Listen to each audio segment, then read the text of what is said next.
Evening, everyone. And between the World Series and Barack's campaign commercial, I didn't think anyone would be here today.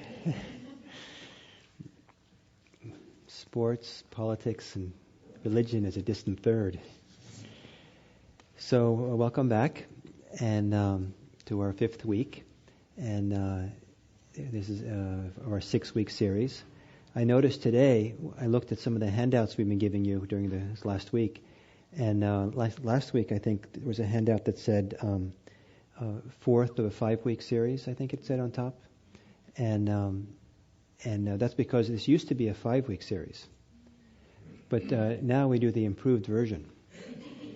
That's 6 weeks, but we forgot to change the handout. So some of you, maybe that's why some people are confused how long it is, but we have one more week after today. And the added week is today. So this is the special week. I didn't used to teach this topic as part of the intro class, but I was inspired about a year and a half ago that this is a very important, very significant aspect of mindfulness practice that I thought would benefit a lot at this introductory class. Before I start, do any of you have any questions you'd like to ask? Comments? Reports about your meditation at home or anything that's related here?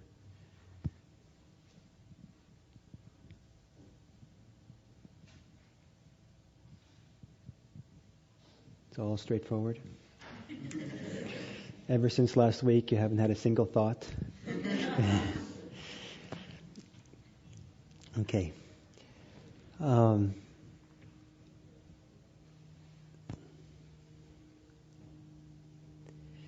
the topic for today is mindfulness of the mind.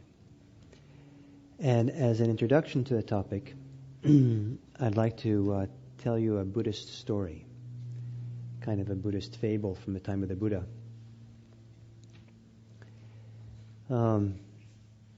In traditional Indian and Buddhist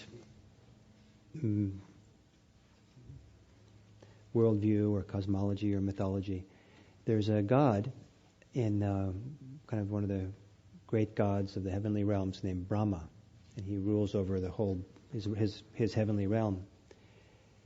And and one day, a yaksha, and yaksha was kind of like a mischievous tree spirit, and an ugly little runt of a yaksha, like an ugly little runt of a troll,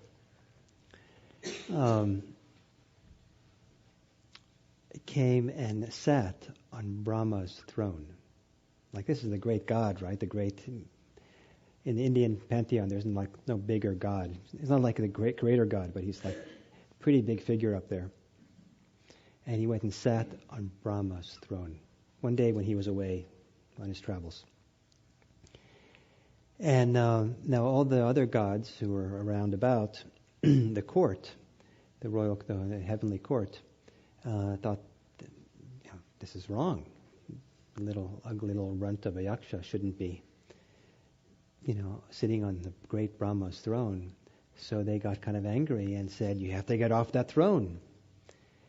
And as they said that, he started growing bigger and bigger, and they got even more angry because he didn't budge. So they were yelling at him even more, you got to get off, who are you to sit up there? And as they continued with their ranting and raving and fury at him being sitting there where he shouldn't be, he kept getting bigger and bigger and more beautiful, till he was a beautiful, great, yaksha. And so these court gods were a little confused, so they decided to go ask Brahma what to do or report it to him. So they went to him and said, there was this ugly little runt of a yaksha who sat on your throne, and we keep telling him to get off, and he doesn't want to get off. And not only that, but he's getting bigger and more beautiful as he sits there. And Brahma said, oh, okay, I know what to do. So he went back And he stood in front of his own throne, and he bowed deeply to the yaksha, and he said, "Oh, it's so nice to see you, and I hope you're comfortable up there, and you should come visit more often, and, my dear friend." And as he said that, the yaksha got smaller and smaller and smaller, until finally he got so small that he disappeared. At which point Brahma went sat up back on his throne, and said, and then turned around and said to his court, he said, "That yaksha, that tree spirit, is an anger-eating yaksha. If you're angry around it, it feeds on you and gets bigger and bigger and bigger.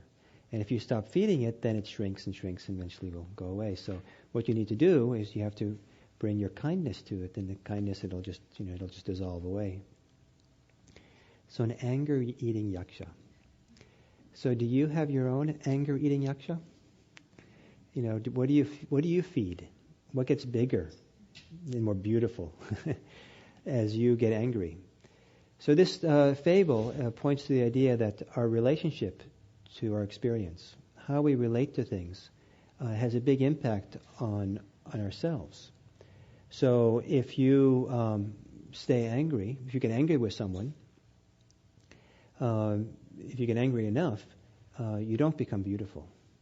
You might get big, in your fury, but generally it's understood, I think, that when people are really angry, they get kind of ugly.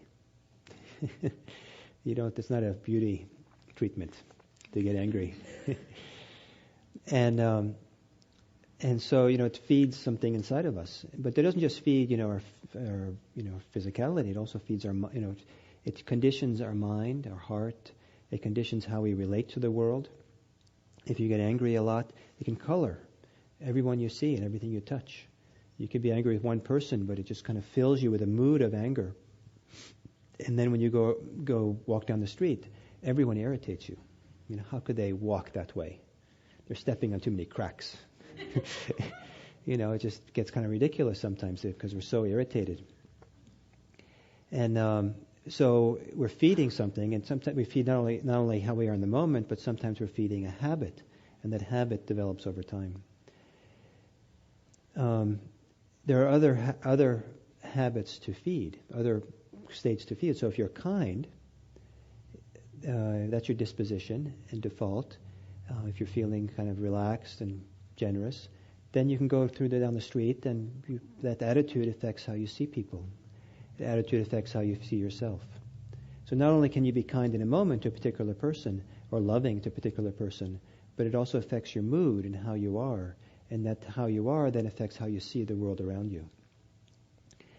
And also it affects the habits get formed, how you condition your mind. So in Buddhism, there's an emphasis on taking responsibility not only for your choices in the moment, but also for how those choices shape your overall state of being, your state of mind, your mood, your overall attitude that you have about your life as you go through it. And not only the overall mood for the day or for the hour, but also the predisposition you have to fall back into certain states or attitudes of mind. So if you develop a habit, if you always go around being angry, then you're more likely to fall into that. It's really easy to fall into that groove some other time. If you're always being afraid or anxious, not only maybe are you anxious of a particular thing, but it could affect your overall attitude towards everything in that moment or that hour. If you're kind of anxious about everything. And like right now, it seems like a lot of people, my impression is in the last 2 weeks, I feel that there's a lot more anxiety in people. And some of the anxiety is, they'll say even that they're anxious about the economy and work and all that, but it's spilling out and expressing itself in all kinds of other ways in their life. And sometimes they're not even sure what they're anxious about anymore. It's just kind of underlying feeling of anxiety. And so it can, get anxious about a particular thing. It can affect the whole mood, but it also then can affect how we get shaped into the future, how we're conditioned, how we tend to be more disposed to habits that get formed. And so then if you keep reinforcing the fear and living from there, you're more likely to fall into those patterns in the future as well. So in Buddhist practice, then, mindfulness has a role in all three of these realms. Mindfulness has a role by putting us in the present moment and being relaxed enough in the present moment, calm enough in the present moment, to see the impulses that arise in us, to see the motivations, to see what we want to say, what we want to do, what we want to think, and to track it enough, to be present enough for it and say, wait a minute, I don't have to act on that. I have a choice here. If we don't slow down enough, if we don't have strong enough mindfulness, we don't see we have any choice. So if you're walking down the street and you walk by an ice cream parlor, and the next thing you know, you're holding an ice cream cone in your hand, well, where was the choice? All I knew, I was walking on the street, and then I had this ice cream. There wasn't, I didn't choose that. But of course you chose it. But maybe there wasn't enough mindfulness, and perhaps maybe there was the powers of desire were so strong that they just took over, and you kind of were in a trance when that happened. It can happen much more clearly with anger. People can say things very spontaneously in anger that they would never, in their right mind, would ever do if they thought about it. But they're so worked up or so triggered that it comes out of their mouth, sometimes comes out of their hand as they hit someone or someone. So in that kind of situation, you don't see choice. And there's a phenomenal, a lot of people in our society who don't see the choices they make because they don't see they don't see the places of choice. If you don't see where you have choice, you have no choice. If you see the place of choice, you have choice. So mindfulness practice expands the range of places that you have choice where you can choose in your life. And so things aren't such a mystery why you're down the street holding an ice cream parlor or why something happens to you. So mindfulness helps you put you in a place of choice. And that helps you with wiser choices in the present moment. It also, as you choose to behave and act and even think in different ways, it also can have an effect on your overall mood and attitude with which you approach your life, what goes on. And as you begin exercising that choice, it also can have a profound effect on how you condition yourself, how you predispose yourself as you go forward into your life, into the future. So mindfulness has affects all of these. For today, the topic is mindfulness. In Buddhist terminology, it's called mindfulness of mind. And maybe in English, we would maybe say more like mindfulness of our attitude, mindfulness of the overall mood, or overall state that we're in. So again, I'm sorry I'm picking on anger today so much. But maybe it's irritating for me to use. I keep talking about anger. If you're walking down the street and you see someone walking towards you who's really angry, you can almost see the steam coming from them. Kind of feel the mood, the grumpiness. Wow, you just kind of see it from afar. Or you see someone who's really carefree and happy and delighted, and you kind of feel the kind of not aura, but the kind of mood or kind of atmosphere of that person almost. You just kind of can feel it in how they are.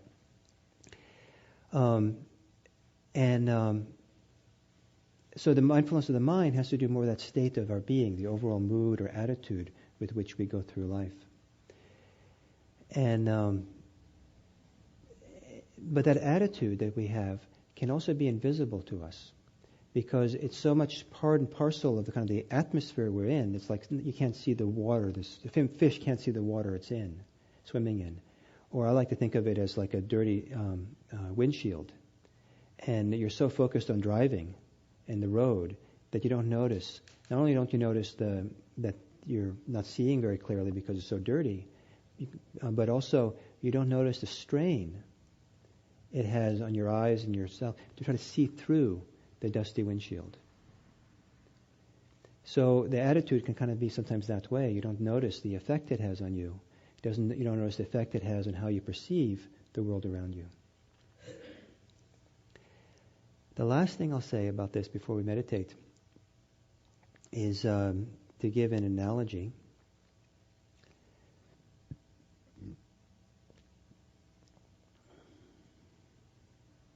I'll say it this way. I think it's the nature of being a human being, or nature, or just comes with being a human being, that human beings have problems. right? I mean, do any of you not have any problems? Problems come along. And you have one problem and then another problem, and right now I have a car problem. Hopefully next week it won't be there, but then I'm sure I'll have another problem. Something else will come along, and some difficulty, something that's a little bit of to take care of. And if you think of if you give the idea that your problem's kind of the letter X, like equation X, the variable X. The X's, what fills that space, can change a lot. But the attitude you have, the relationship you have to your problems, that can be kind of constant. Some people have kind of common default attitudes. Every time there's a problem, oh boy, not again, or this is impossible, or I'm not going to pay attention, I'm going to escape, or I'm going to lash out and blame someone, or I'm going to get depressed, or I'm going to, or this is too much, or oh boy, a problem. I love problem solving. It's like a puzzle. Great, and that's kind of default. So there's X that maybe changes all the time, and then what changes less often is how you might relate to various problems. It's easy to be blinded by the problems to not notice the relationship we have with the problems, the attitude we have towards these things. And some people will have underlying attitude, kind of pervasive attitudes that kind of they carry with them that affects everything that they touch. So the analogy is this. If a fly lands on an ant, it's probably a big deal for the ant. For the ant, it's kind of heavy. It's kind of the same size, maybe bigger than the ant. The ant, can't move around so easily, and maybe it can't get into his little ant hole because this big thing is stuck on it, and it's a big deal. If the same fly lands on an elephant couldn't care less. When you have problems, are you more like the ant or more like the elephant? There are times when we're fragile, tense, vulnerable, upset, all kinds of stuff. And the smallest little thing can just kind of push us over, kind of do us in. We're like the ant. And other times when you're happy, contented, energetic, present, full, something, and the same kind of things, just you hardly notice. It's like a problem, fly on my back, I guess it's a fly there, but maybe I don't have to do anything about it. So the attitude, we can how we hold ourselves, or how we feel about ourselves, or how the mood or the state that we're in, can have a big impact on how we relate to our world, how we relate to our problems and our blessings, our fortunate things that happen to us. And it's a variable that can be adjusted and changed. The mood, the state, the attitude, how we relate to things, how we are in relationship to all things, that's something that's not fixed. And one of the things that mindfulness can do can help us become mindful of not only the overall state that we're in, but also the choices that influence the state, the mood, the situation we're in. So last week we talked about mindfulness of thinking. And one of the effects with being preoccupied in thoughts, really preoccupied, caught up in your thinking, if you notice, if you look at next time you're really preoccupied, and you'll probably feel something like a constricting of awareness, a tightening up of awareness, a narrowing of awareness, maybe even a darkening. The kind of almost like if you look at feel the mind, it feels like it's darkening down. When we're not preoccupied and we let go of our preoccupation, there can be a lightening, an opening up feeling, an expansive feeling goes on there. So the state of awareness can be contracted and it can be expansive. And you can be aware of whether it's contracted or expansive. And the state of the mind can have a big impact on our overall state or our mood. A very expansive mind can give us an expansive sense of being. A contracted mind can give us a very contracted sense of being. If you have an expansive sense of being, you can be the elephant. If you have a contracted sense of being, caught up in something, then you can be like the ant. So you following me enough? Okay, so let's meditate with it.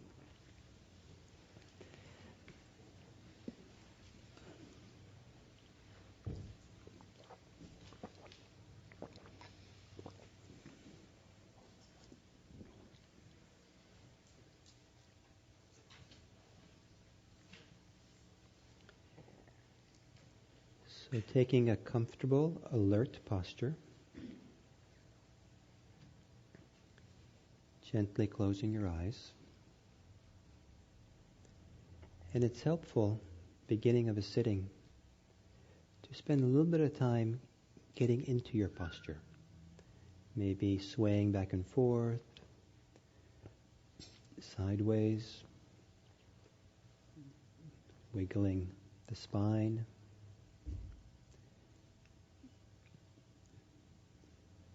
Perhaps feeling how the weight of your body might move through the spine. And perhaps, especially those of you not using a backrest, maybe they're going to find a way to feel actually the weight of your body travels down the center of your spine. Because in that case, the spine can support the weight instead of the muscles holding you up.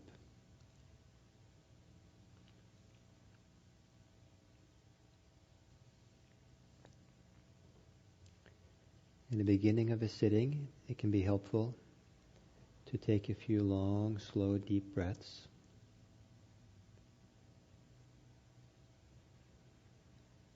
As you breathe in deeply, to feel the stretching of your rib cage, your shoulders, your belly, almost like a massage from the inside. And as you exhale, just relax, let go, settle in. Deep breath in, long breath out.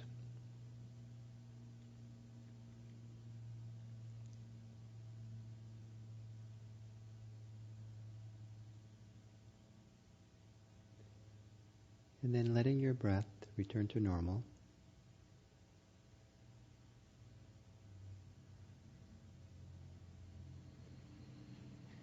And take a few moments to scan through your body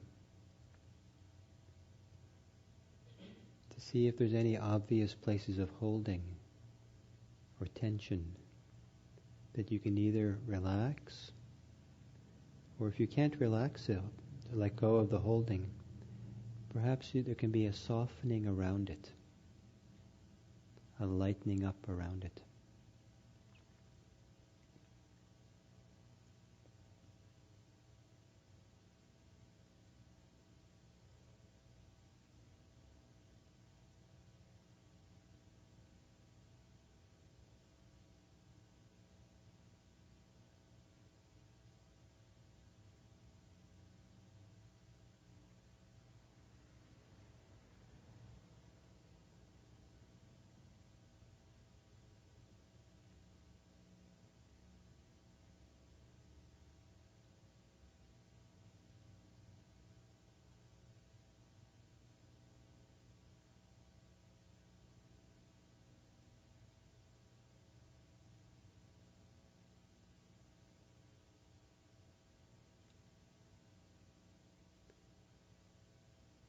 And then within your body, as part of your body, become aware of the body's experience of breathing.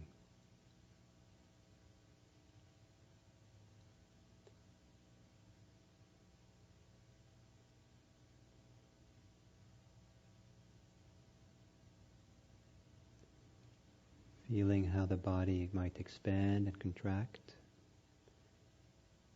Parts of the body lift and fall as you breathe.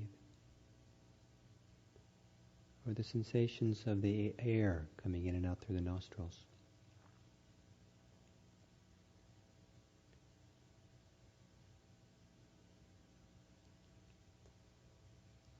letting go the best you can of your thoughts and concerns from the day in order to settle into the experience of breathing, as if the breathing is your home base.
When you notice that you're drifting off in thought, just notice that. Be relaxed about it. Just notice that's happened. Be mindful of that. And then without commentary or judgment, begin again with your breathing. Begin again being aware. Breathing in and breathing out.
So as you're sitting here, what is your overall mood or state?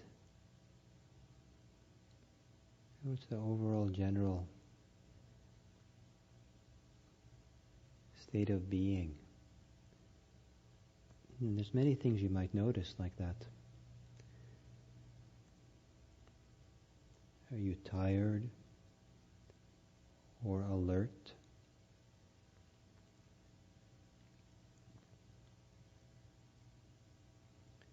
Do you feel contracted or expanded?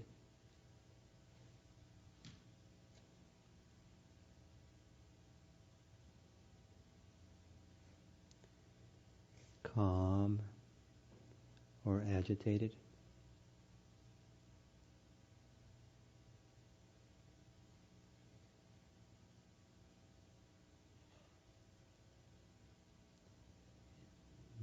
Fuzzy or clear, crisp?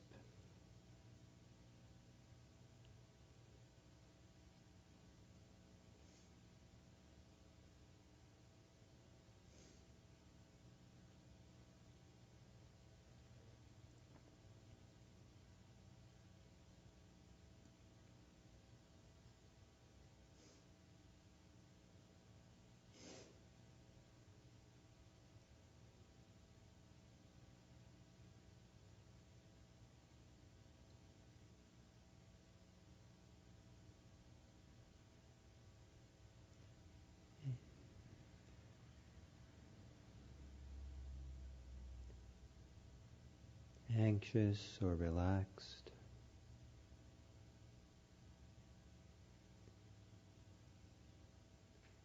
Interested or bored?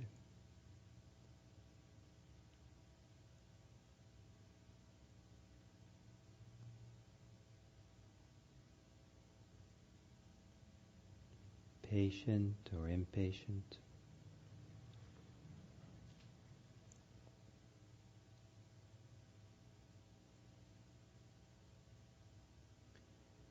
And being aware of this overall state, how does it affect you? How does it affect how you see what's going on and how you relate to it? How are you influenced by the state that you're in?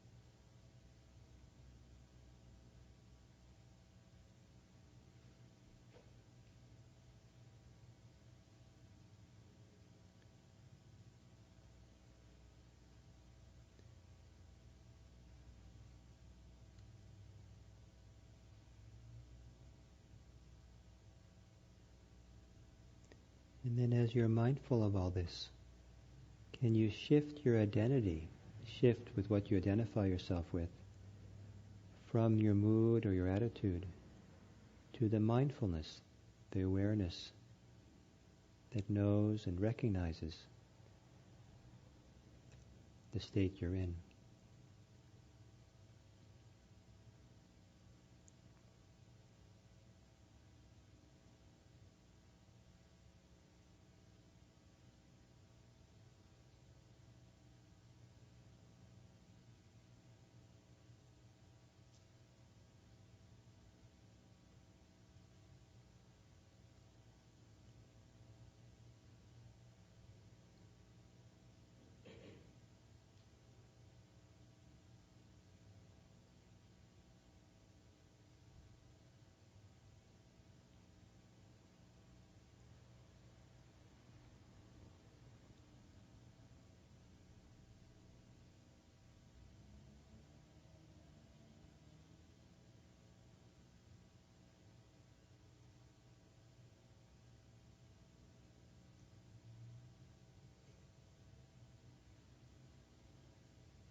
And then, shifting gears a little bit,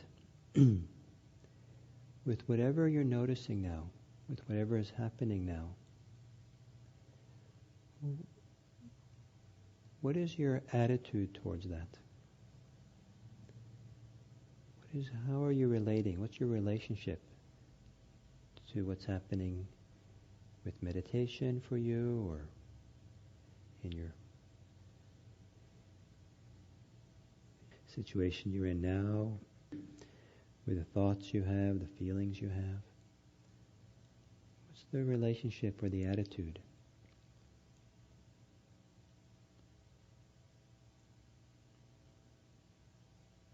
Are you for it or against it? Are you liking it or not liking it?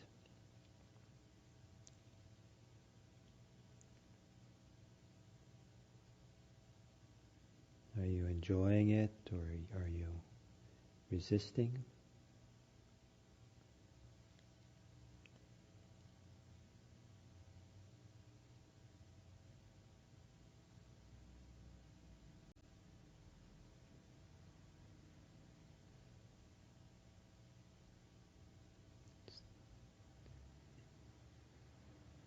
Is there wanting or not wanting?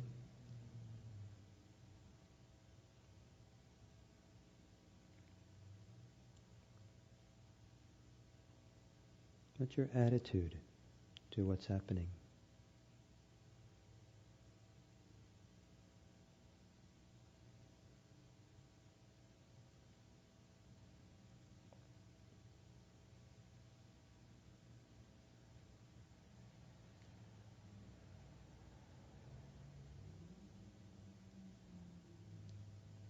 It might even be your attitude to me giving you this question.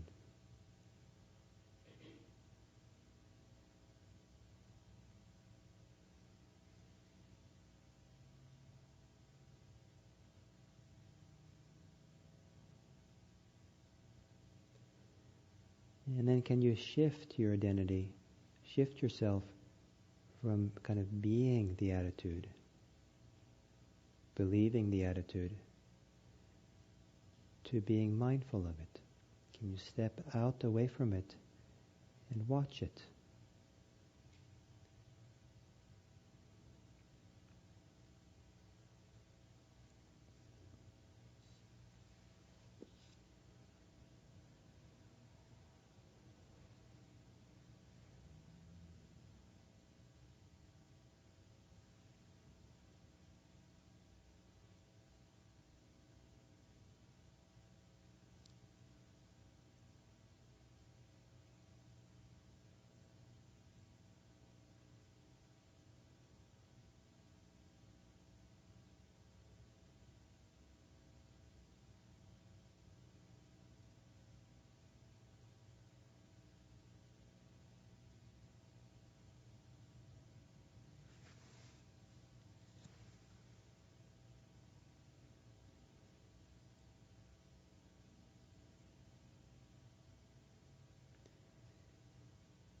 And then taking a deep breath or two to return more fully to your breathing.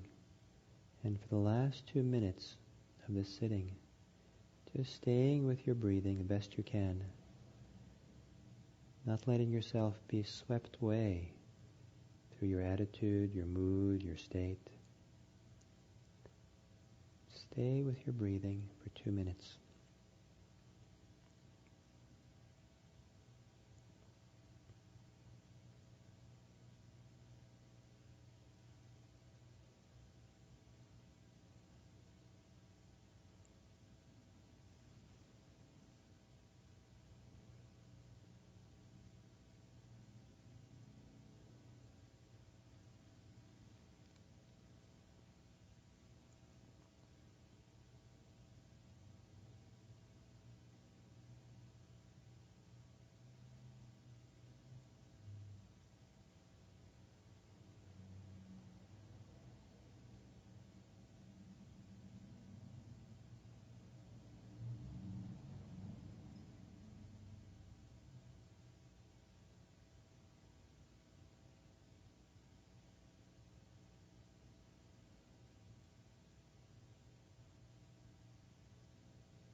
So I have here in front of me this meditation bell that I just rang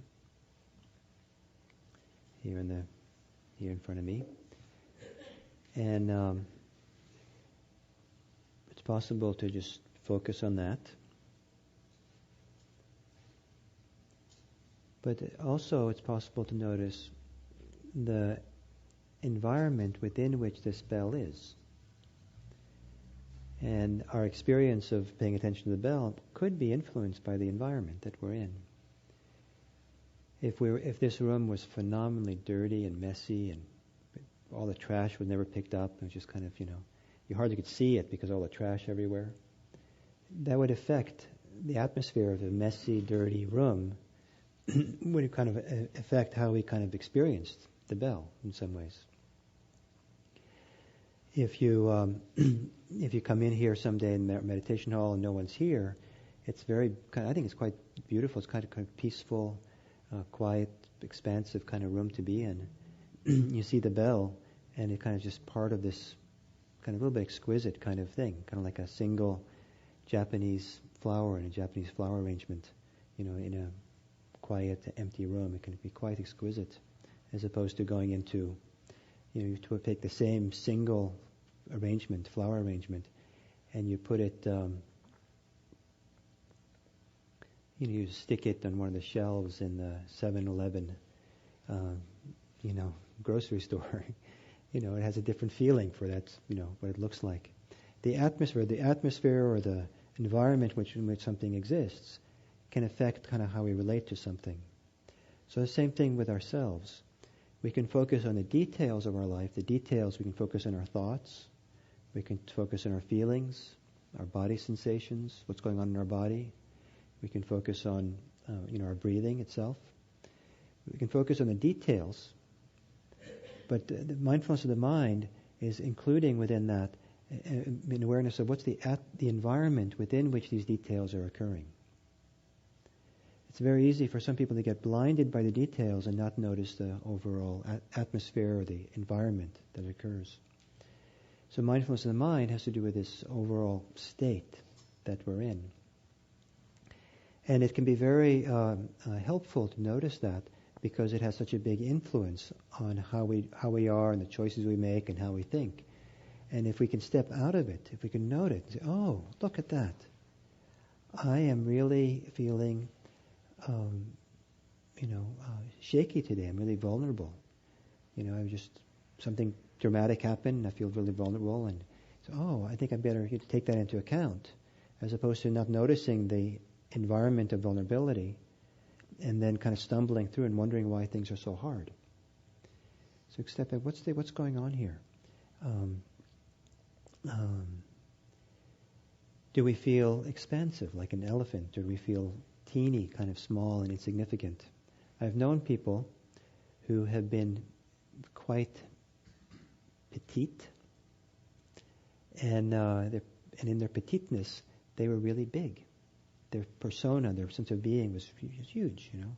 I've known people who actually were quite small, quite short, short adults, and I actually didn't notice they were short, because somehow their presence was so big. And then I've known adults who've been really tall and big, and they felt really small. They felt so kind of timid or something. And there's a very small sense of self there. So again, it has to do with the environment that's there. So then a different feeling about what it's like to be alive and be ourselves. I want to say more about this, but I'd like to hear from you a little bit. So in the meditation now, were you able to kind of step back and kind of get the sense of the overall mood or attitude or state of being that you had? And if so, what did you discover, and what happened to you when you took that into account, when you could see that and be aware of it? So it'd be nice if someone could break the ice.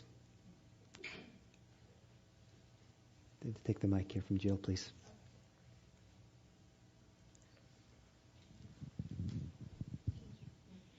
I found that it was difficult, and one of the things that I found difficult was precision. What's what? Precision. Precision. I found it very easy to sort of identify, this is going to sound familiar to you, to identify my attitude as like positive or negative, like, you know, like, and you offered sort of a number of options, and I found that on all of them I was like, whatever the bad one was. and then I sort of realized, well, I don't really feel those bad things. I just sort of, you know, I can identify, okay, I have sort of like a There's a resistance mood. Or kind of... Okay. But I wouldn't say that I was able to have all that sort of like precise differentiation in that. It was much more just like, as opposed to, and sometimes I know that I feel more like just, and it's just that binary. Great. It's significant just to know that. To know you have this, I don't know exactly what it was, but some generalized kind of resistance or kind of, you know, kind of grumpiness about everything, you know, then you can take that in. So when you're aware of that, how's it different for you to be aware of it versus not being aware of it?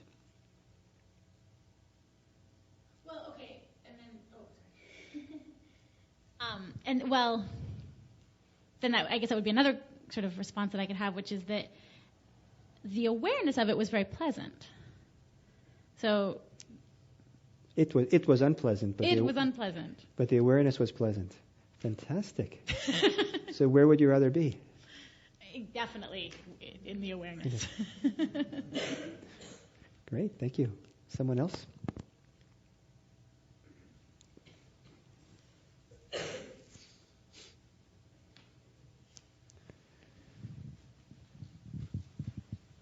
I was having a hard time with this meditation because I don't know if I'd label it hard, but I can't distinguish between what you're calling mindfulness of the mind versus emotion or thought. Great.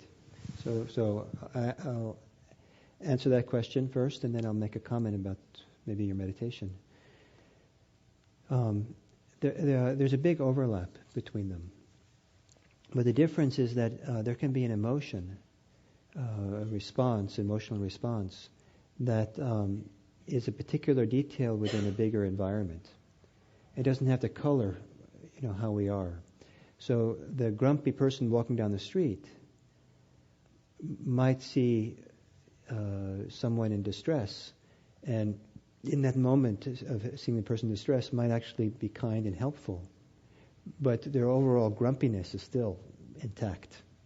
Or someone might be quite happy and carefree and kind of, you know, feeling very expansive walking down the street, and then, you know, they see someone throw or spit, or, a big wad of spit, right onto the crosswalk button,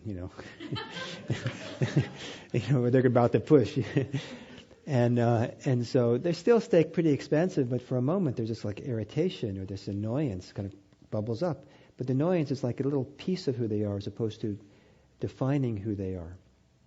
So an emotion can be a subset or a small part, whereas a state or a mood is the overall gestalt. Make sense? A little bit, yeah. A little bit. So it's possible to have anger as a particular factor of the mind, particular functioning of the mind, and it's possible to have anger as the overall atmosphere for our mind as well. But it doesn't have to. The anger doesn't have to affect the attitude or the atmosphere. So that's the difference. So there's overlap there. Now a comment about your meditation. You said you found this hard. So your attitude that you were supposed to pay attention to then was, this is hard. I'm having a difficult time here. I'm struggling with this. Did you note that? Did you notice that? Actually, I think hard was a label I was putting on it after the fact. Oh. I mean, during the experience itself, I was aware that I've been in a problem-solving pattern of thought all day, yeah. And I was still in that problem-solving pattern of thought. And that's what I became aware of, and becoming aware of it was pleasant. Use the same word. But I couldn't connect this experience with what you said before and what you were trying to teach. Okay. Yeah, 'cause it's not so that easy to understand. Not that easy for me to explain.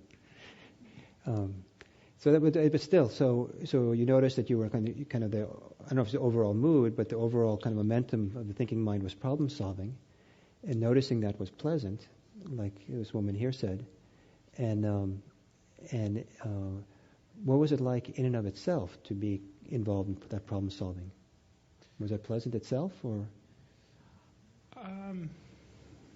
was it? No, no, it wasn't pleasant or unpleasant actually, but it was definitely singular and narrow-minded. So narrow-minded. So you could feel that somehow that your mood or attitude, or overall kind of way of being was kind of narrowed, and it was more pleasant to be aware. And that in the state of awareness, were you a little more expansive? Yeah.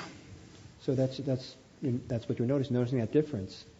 And if you notice that difference, noticing differences is very helpful for the inner life or the mind, because as we notice differences, almost naturally we can choose to go in directions that are healthy and helpful for us. So if you know, there's a difference here between being narrowed down versus being expansive, a difference between being caught up in something that's unpleasant and a way of being aware that it's pleasant, then I think it's almost like a natural thing to kind of go towards that which is more helpful, or So the more distinctions we can make, the more we can move towards health and freedom. Someone else? Yes. Just one thing that was really powerful for me was something you mentioned early on, was the concept of choice, and that we have choices. And what I find, the mood or the attitude that was coming up for me, which is something that is not new for me, is kind of just a general tiredness. And I find that it's not perpetual, but there are certain times of certain days where I can just tell, all right, I'm in that mode. In fact, as someone who's not a morning person, it's often in the morning, and sometimes it's in the evening, like tonight. And that's something I've always been aware of, but sometimes when I'm in that mode, it just seems to take over. And just reminding myself that when I know when I'm in that mode, and I'm very aware of it, but suddenly realizing that, I also still have choices about what actions I take when I'm in that space. I think that was very powerful for me. And I'll have to see how I can apply that in day-to-day living after I leave tonight. But for me, just that reminder of, I have choice. That was powerful. Great. And if you have choice, you have more freedom.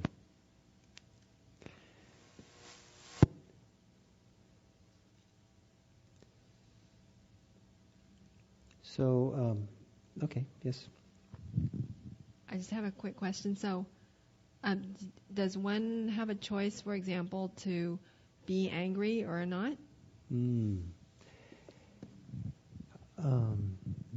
Sometimes you have a choice, and sometimes it doesn't seem like you have a choice. Sometimes it doesn't seem like you have a choice, but if you could be more mindful, you would see there actually is a choice. And sometimes it just, who knows why we're angry? Or maybe we had a choice at the first moment, but we didn't see it. And now it's so powerful that it has to just play itself out. The momentum has to unwind. So now that I'm angry, it's just there. So it's an interesting question. I don't want to say that we always have choice about these things, but mindfulness shows us how we have more and more choice about things. And we have a lot more. Most people have a lot more choice than they realize. There's a lot more choice potentially available if we wake up more and see more clearly. When I was in my 20s, I got really interested in when I felt attracted to some woman. I would fall in love periodically, and I got really interested to see where the choice was, where the decision was to fall in love, and was there a decision? And I had to be very attentive and very careful, because the assumption is just wow, it's chemistry. It just happened. I'm just now in love. And there's no choice. It's just like that person is just so attractive. But if I was really paid a lot of attention, I could see that there was things like there's a certain degree of pleasure and satisfaction and feeling of something beautiful and nice, or something I could see. And then there would be a choice in my mind. Oh, I want that. I want more of that. I want to be connected to that. And that choice would then translate into what conventionally might be called, falling in love. But there was a choice. If I was quiet enough, or still enough, or concentrated enough to see. Make sense? And falling in love, most people don't think it's a choice. They don't want it to be a choice. Because anyway. It's just the way things should be.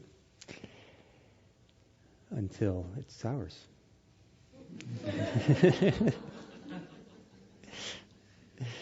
How did I do that? What was I thinking?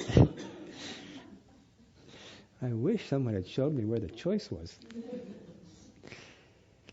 So, just for a moment, if you will, please, could you close your eyes? Just as you are. Don't have to change your posture. And what would you say is your attitude right now?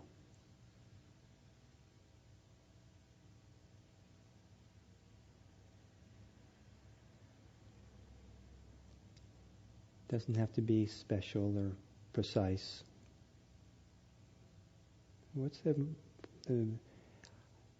attitude is the one that's most operating for you right now?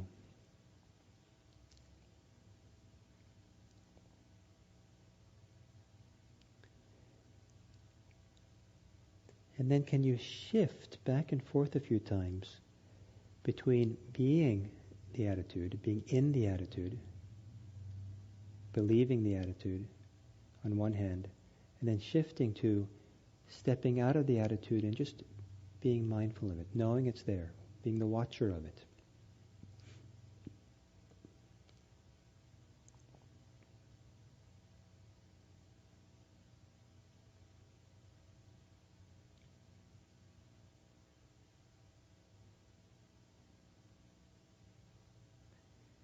And if you can do this, notice how different it feels to be kind of in the attitude, believing the attitude, versus stepping back from it and just seeing it there.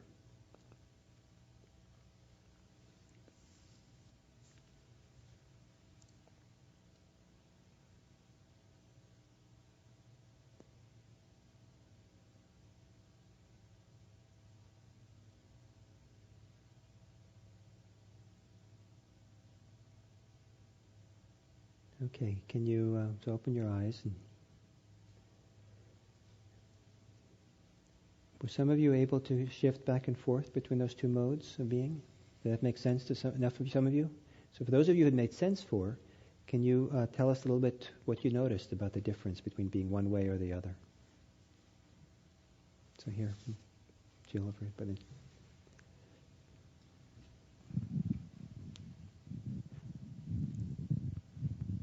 Well, I think it goes back to something you mentioned before, was that there's a sense of detachment that I would say the mood I was in was sort of receptive.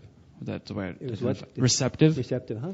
And then if I notice myself being receptive, I'm detached from it, which maybe is not that insightful. But then when I was able to step out of it, when I'm receptive, I was like, okay, I want to kind of get information, get knowledge, get some insight, and that felt pleasant to be in it. And then out of it, it's like, okay, well, there's this sort of feeling, and it wasn't as pleasant because I was just sort of observing it. Uh-huh. But I think, and then said, well, so I don't want to be away from being pleasant. That was nice. Why would I want to detach myself from that? But then, of course, I was thinking what you said. I think it was, I don't know when it was, but that you don't just selectively detach yourself from the things that you like, and then not detach, or you don't detach yourself from things you don't like and cling to things you do like.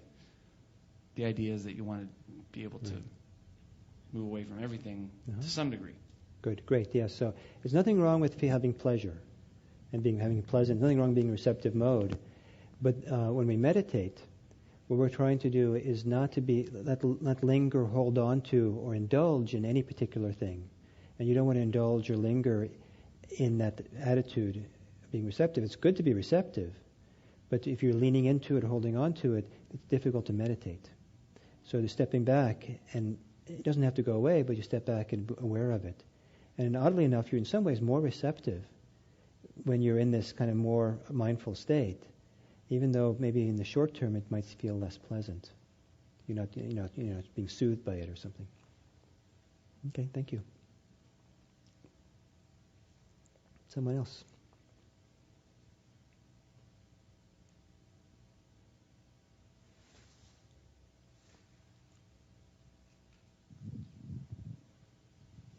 What I noticed a very similar sensation to that. And when I stepped back, I actually felt like there was an energetic and color shift, if that makes sense. Like when I was there and being, the feeling of openness and receptivity, there was like clarity to it. When I stepped back and I was the watcher, it felt as though I disassociated myself, and in that disassociation, the color changed, and I felt like a blueness. And I don't know if that makes sense, but that was my experience. Uh-huh. Yeah. So some people are very visual, and some people experience things to color like that. Great. Thank you.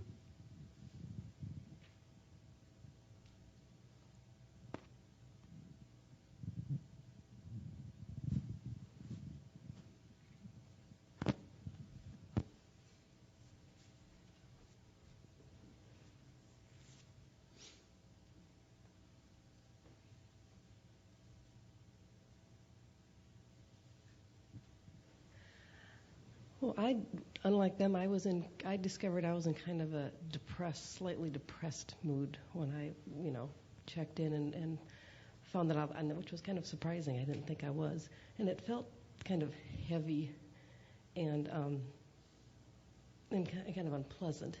And then when I did the shift, immediately it was very light and airy. And I could kind of look at this kind of blob of depression kind of, plotting on the floor or something, but I wasn't part of it, and I was much more, just freed and kind of that expansive, I guessness that you were talking about. Beautiful. That was my experience. Mm-hmm. Mm-hmm. Very nice. I remember once when I was driving back down here from San Francisco in the evening, 10 o'clock in the evening or something, and I had a horrible headache. It's one of these headaches. It was, I felt I was nauseous, It's really bad. And I was driving down, and I was so miserable. And this poor me, and it was so hard. I don't know, can I make it? I should maybe pull over. I don't know. It's so far to drive. And after a while, I thought, oh, Gil, you teach mindfulness. Maybe you should try it. So I started bringing my mindfulness to what was going on, and just noting, the pain, and noticing my self-pity, and all these things. And as I did that, the pain didn't go away, but it became a lot easier to be with, and some of the nausea went away, and I felt a lot better very quickly. And it was quite dramatic in some ways. But then once I started feeling some distance or some freedom or some spaciousness around it all, then I got complacent and let my mindfulness kind of stop. And then the pain was still there, so then, oh, poor Gil, it hurts so much. I'm feeling nauseous. Oh, I've got to be mindful. And then I pull up the mindfulness again, and then I could manage just fine. And it just, so it was fun to watch this kind of movement of losing my mindfulness and then bringing it back up. And it was really consequential in that situation. Because I got home fine.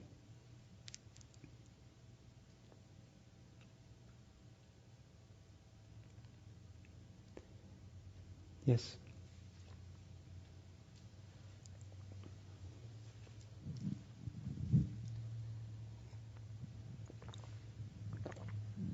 So how do you know if you're disassociating or detaching? That's a good point.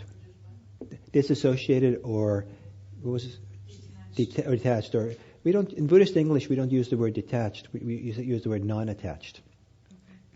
I don't know exactly why, but detached has kind of a negative connotation, and non-attached is not supposed to be negative connotation. I don't know what you feel, but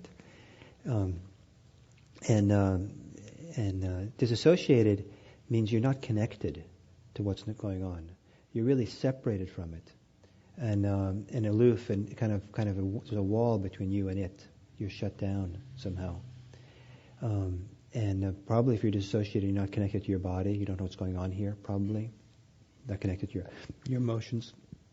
When you're mindful and not attached, there's this dual thing goes on. And it's a little bit hard, in language to describe this. But it's like two things are happening at once. One is that there's an increased intimacy and feeling of connection to what's happening. And at the same time, there's a feeling of being independent of what we're connected to. So we're really there. And we're also free of what's there. If you're too much the observer, too much step back, too far away, then we lose that sense of connection. But if we're too connected and involved, then there's no wisdom and understanding there.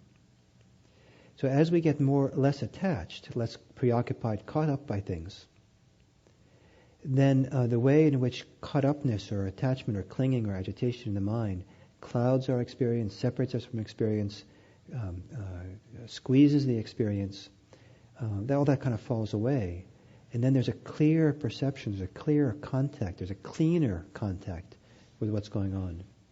And that cleaner contact can feel quite intimate. But still, that intimacy you feel also independent of what you're aware of. And so the sense of being an observer gives a sense of independence. So both are kind of going on. Does that make sense? I know it's not... It starts to make sense, and then it goes. I think I'll just stick with it. Yeah. And so...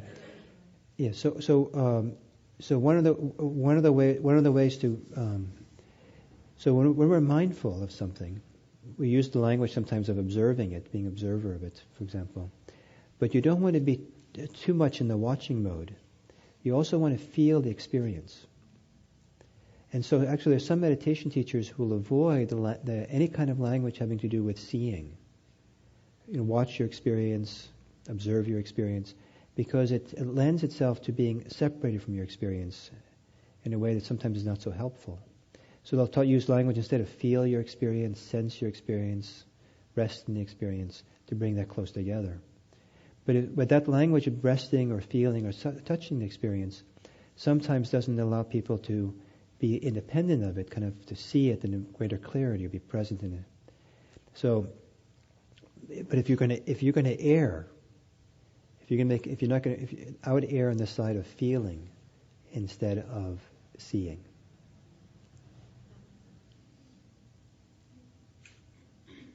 We want to be connected to what's happening. So maybe one more over here in the corner.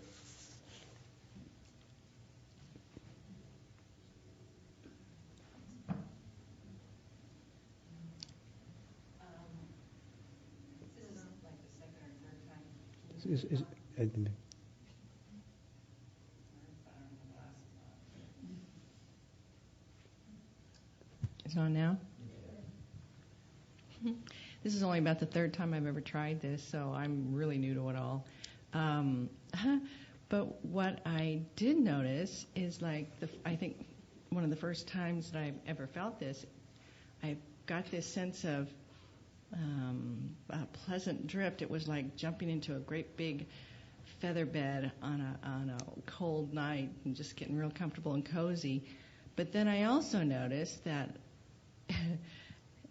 as the half an hour or however long we were doing this went on, I realized I was probably really neurotic because my mind, I got a sense of what is reality, because my mind was listening to you and I could address in my mind, oh yeah, that's what I'm feeling. Oh, nope, that's what I'm feeling. I could always come up with a situation that would put me in the am I feeling tired mode? Oh, yep, I'm tired now because I started with, I have no worries in the world. I'm exactly where I want to be in life. I'm very fortunate to have everything I have. And then all of a sudden, oh, yeah, I am tired when you mentioned tired. And I could think of, and then, oh, yeah, I'm this, I'm that. Everything you said, I could address a situation or a time or a thought that, so now I'm really confused. I can just be whatever it is. So it's hard I should have ended to really with see who really I am. I should have ended with happy. So the question is, who are you really, or is it confusing? Or what am I really feeling? What am I really? What is my being, and am I being whatever is suggested? It might be. I mean, especially if you were in a very relaxed, floating kind of mode, there can be the power of suggestion can be quite strong. And so sometimes just saying a word can evoke almost that state sometimes in people. Or it might be that all of the above, but you're selecting them out of the collection of things, these things, as you hear the words. Because a person can be both tired and excited and happy and eager, and all those things can be true. And also, if I say the word eager, that somehow triggers the eagerness. It wasn't there before. And the suggestion kind of evokes it. And if you're more relaxed, some people are more suggestible in a relaxed state. That's why, in hypnosis, they use the power of suggestion is so strong. In mindfulness meditation, we don't want to use suggestion to evoke anything.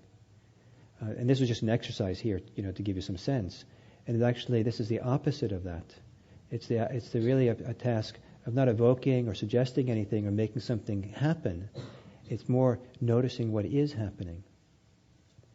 And so, as you continue, you'll just notice what's happening, and I think it'll clarify it'll become clearer and clearer for you, in a sense, who you are and what's going on, and it'll give you kind of a ballast or give you kind of a grounding or centering in the midst of maybe all the changes that go on in your life. The awareness will offer a kind of clarity or stability that lets you kind of not be swept away by things. Makes enough sense? Yes. Thank you. So, in terms of meditation practice, the overall attitude or state of being that you have when you sit down to meditate will also affect your meditation and how it unfolds. It'll affect how you relate to the meditation. It'll affect how what's going on for you as the meditation proceeds. And so, if you don't pay attention, if you sit down to meditate and you don't notice, oh, I'm grumpy, then that grumpiness can somehow keep affecting you as you go along, and derail you from your meditation. But if you notice, oh, I'm grumpy, then you take that into account. Then you may be much more likely to notice how the mind drifts off into kind of grumpy kind of thoughts and catch it and come back. You might notice that how much your mood kind of affects what you want and how you respond to different things that happen as you meditate. So taking into account the overall state that you have while you meditate might actually make the meditation easier, even if the overall state might be unpleasant, because then you can kind of factor that in and help you kind of stay on track. Make sense? Yes. When you say you have a feeling or emotion, you label it and give it room. Is it the same then for the mood or the state? Yes. You can do that. So the question is, if you have an overall mood or overall state, do you just make room for it and feel it and sense it and label it just like you would for a particular emotion? Yes, you can do that. It's fascinating to do that. And especially if it's strong. Sometimes there's very strong states of mind or states of consciousness or states of being that are so clearly there that you want to bring mindfulness to it. And even if it's not that strong, sometimes it's useful just to explore it a little bit and hold it in awareness. And especially if you feel like it's influencing you a lot, then you want to stop and be present for it for a while and feel it. Feel how big it is. Is it big as? Does it feel like it's as big as your body, or does it feel like sometimes certain states feel like they're actually bigger than your body? Yeah. And oh, look at that. Oh, it's I didn't realize I was that big. It's like Like getting very grumpy or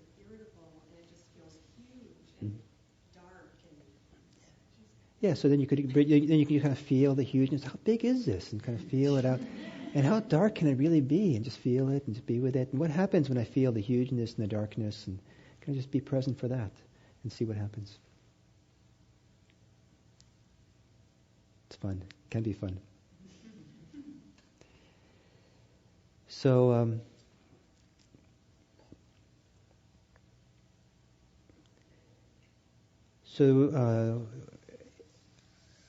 what I'm trying to convey today, mindfulness of the mind, attitude, mood that might be there. I think it's a little bit hard to convey, and so some of you might be confused by this, or might not make a lot of sense. If that's the case, don't worry about it. And also, just to just do the first week's instruction of coming back to your breath and being with your breath is enough for a year of meditation practice. It's just doing that is very significant, very helpful, and exploring that first week's instructions as you go forward for a while might actually be better rather than racing through these 6 weeks the way we're doing.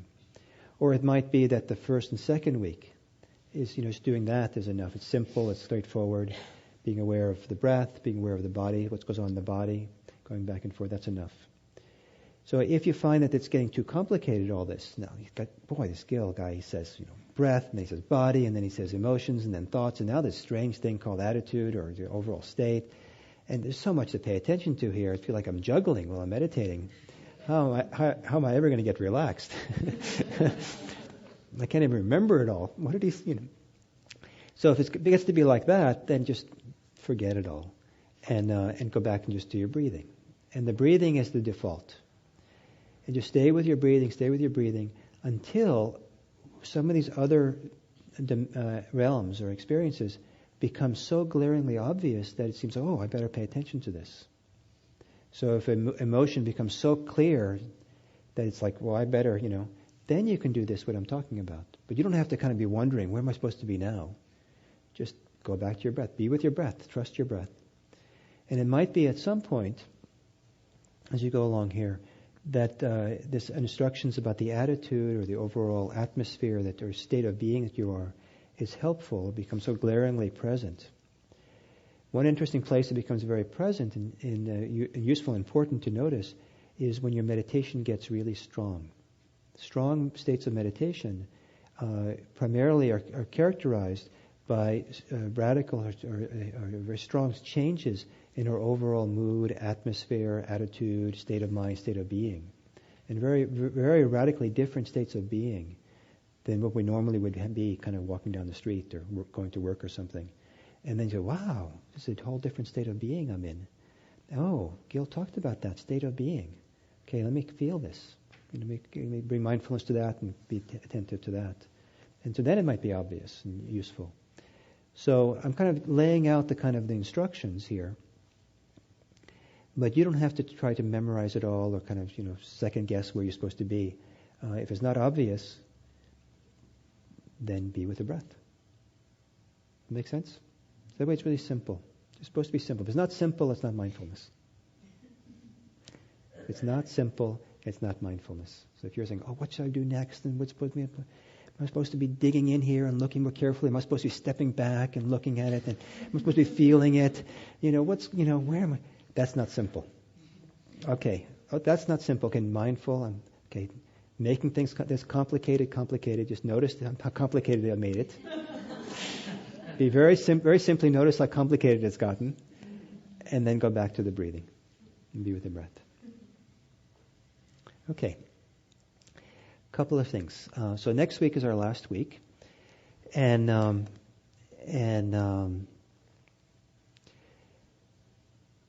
the following week, we start here at IMC a 4 or 5, I think it's a 5-week series called the Beginner's Practice Group. And it's kind of designed as a follow-up class for this class here. And you don't have to come, but those of you who want to have additional support for your meditation, you started perhaps and you like to get more support and for it, 2 very senior students from IMC both of them I think have offered this. One of them has offered a lot of these beginners practice groups. Are going to be here to do a little bit of teaching, do some meditation with you, and have a lot of time for discussion about this as well to support you as you explore this and try to understand all this. And it's very lovely. It's much more relaxed. Sometimes some people like it that it's senior students because it feels a little bit more like peers, and you can feel like you can explore and talk about things. After all, I'm so intimidating, and I'm up on a platform and stuff. So, and so it's also a chance to kind of hear other people's experiences a little bit more. So it's been a lovely thing, the beginners practice group. So that starts in 2 weeks, and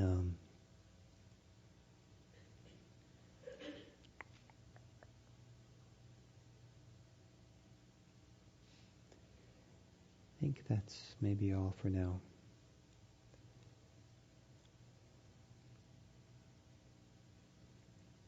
Okay, so thank you very much for today, and let's see. Next Wednesday is the 5th of November.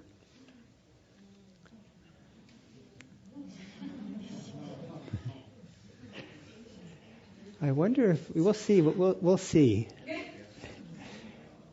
Attitude, emotional state might be very important to pay attention to in the next week. And if you don't, notice it and be mindful of it and be careful of your choices, and what you say and what you do and what you check off, and